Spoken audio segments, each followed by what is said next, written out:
Sarah had just moved into the old apartment building on the corner of Wexler Street. It wasn't the prettiest place, but the price was right, and she needed a fresh start. The building had seen better days. The hallways smelled faintly of mildew, the wallpaper peeled at the edges, and the elevator creaked ominously. On her first day, she noticed how quiet it was. No sounds of televisions, music, or conversations leaked from the other units. Even the usual hum of city life outside seemed muted. Sarah had always found her new apartment building peculiar. It wasn't the creaky elevator or the faint smell of mildew lingering in the halls. It was the silence. The kind that seemed unnatural, almost oppressive. Of all the neighbors, only one caught her attention. The woman in 2B. She passed her neighbor's door, 2B, and noticed it was slightly ajar. For a moment she hesitated, expecting someone to step out, but the shadowed room remained still. Shrugging it off, she carried on with unpacking. Later that evening, Sarah heard footsteps in the hallway. She peeked out and saw her neighbor for the first time, a slender woman with pale skin and dark hair. She wore a long scarf draped loosely around her neck and carried herself as though the weight of the world rested on her shoulders. "Hi," Sarah said with a friendly smile. The woman stopped, hesitated, then nodded slightly. Her eyes were shadowed, as if she hadn't slept in days. "You're in 2B?" Sarah asked. "Yes," the woman replied softly, her voice almost too faint to hear. "You just moved in?" Sarah nodded. "I'm Sarah. Nice to meet you." The woman glanced down the hall nervously. "I'm Evelyn. Be careful here." Before Sarah could ask what she meant, Evelyn slipped into her apartment, closing the door quietly behind her. In the following days, Sarah would occasionally see Evelyn. Each time, Evelyn's demeanor was the same, quiet, reserved, and almost fearful. One evening, as Sarah returned from work, Evelyn was standing in the hallway, staring at her own door. "Evelyn?" Sarah asked, approaching cautiously. "She's here," Evelyn whispered, not turning around. "Who's here?" "The woman who watches, the one who followed me home." Evelyn's voice cracked, and Sarah felt a chill crawl up her spine. "Do you need help?" Sarah offered. Evelyn finally turned to face her, tears in her eyes. "You wouldn't understand. Just don't linger in the halls after dark." Evelyn's warnings unsettled Sarah, but she tried to brush them off. Still, she couldn't shake the unease that settled over her. One night, she decided to dig into the building's history. What she found was disturbing. A series of unexplained incidents had occurred in the building over the years. Residents disappearing, reports of strange noises, and one unsolved murder.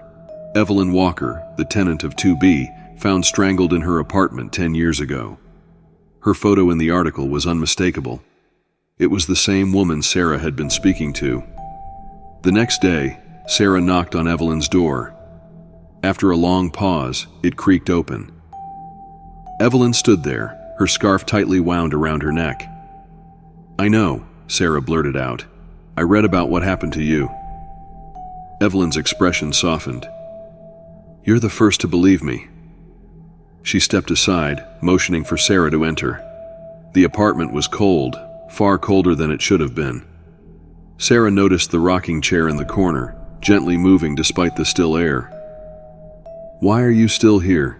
Sarah asked, her voice trembling. "I can't leave," Evelyn said. "Not until someone knows the truth." She began to tell her story. How she had been followed home one night. How she had sensed someone watching her for weeks before the attack. How, on the night of her murder, she had heard footsteps in the hallway. But when she opened the door, no one was there. "I screamed," Evelyn whispered, her voice breaking. "But no one came." The next morning, Sarah went straight to the landlord's office. "There's something wrong with this building," she said. "Evelyn." The landlord held up a hand. "Evelyn? The woman from 2B?" He frowned. "That apartment's been vacant for years. After what happened, no one would take it." Sarah's blood ran cold. "But I've been talking to her. She's there." The landlord leaned back in his chair, studying her. "I don't know what to tell you, miss. That apartment's been locked up since the police finished their investigation. No one's lived there since." Determined to prove she wasn't imagining things, Sarah returned to 2B. She pushed the door open and found the apartment exactly as she'd seen it before, cold and sparse. "Evelyn?" she called. The rocking chair creaked. Slowly, Evelyn appeared from the shadows, her scarf trailing behind her like a ghostly ribbon. "I just wanted someone to listen," she said, her voice softer than ever. "You've done that for me." Before Sarah could respond, Evelyn began to fade, her form dissolving like mist in the pale moonlight. That night, Sarah woke to a strange feeling of peace. She glanced at her window and saw Evelyn one last time, her silhouette bathed in moonlight. But when she blinked, Evelyn was gone. In the morning, Sarah found a single note slipped under her door. It read, "You freed me." From that day on, the building felt different, warmer, lighter. But Sarah never forgot the chilling tale of the vanishing neighbor. The building felt different after that, warmer, brighter. Sarah stayed for a while but eventually moved on, unable to shake the memory of the vanishing neighbor and the chilling truth she'd uncovered. Before she moved out, Sarah decided to visit 2B one last time. The door was unlocked, the landlord having failed to re-secure it after their visit. Inside, the room was colder than she remembered, the rocking chair in its usual corner. But now, something was different. On the floor beneath the chair lay Evelyn's scarf, neatly folded. Sarah knelt down, hesitant, and picked it up. The fabric was soft, but cold, and as she held it, she heard the faintest whisper. "Thank you for listening." The chair creaked behind her, though no one sat in it. Sarah didn't look back. She placed the scarf on the chair and left the apartment for good, closing the door softly behind her. Even now, she sometimes hears the faint creak of a rocking chair and wonders if Evelyn truly found peace, or if she's still out there, waiting to be heard.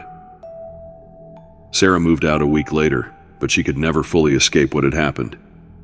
Sometimes she dreamed of Evelyn, standing in the hallway, her scarf trailing behind her. Years passed, and the building fell into further disrepair. It was eventually condemned and torn down. On the day of its demolition, Sarah stood across the street, watching the walls crumble into dust. For a moment, as the wrecking ball struck, she thought she saw a figure in one of the windows, a woman with a scarf, smiling faintly before disappearing into the rubble. Though Evelyn was gone, her story remained with Sarah. She became an advocate for cold cases, dedicating her time to giving voices to the forgotten and the silenced. In her heart, she knew Evelyn had inspired her. Even so, when Sarah lay awake at night, the shadows in her room often felt too long, the air too cold. And sometimes, when she closed her eyes, she swore she could hear the faint creak of a rocking chair in the distance, as if Evelyn was still watching, grateful for the truth finally being heard.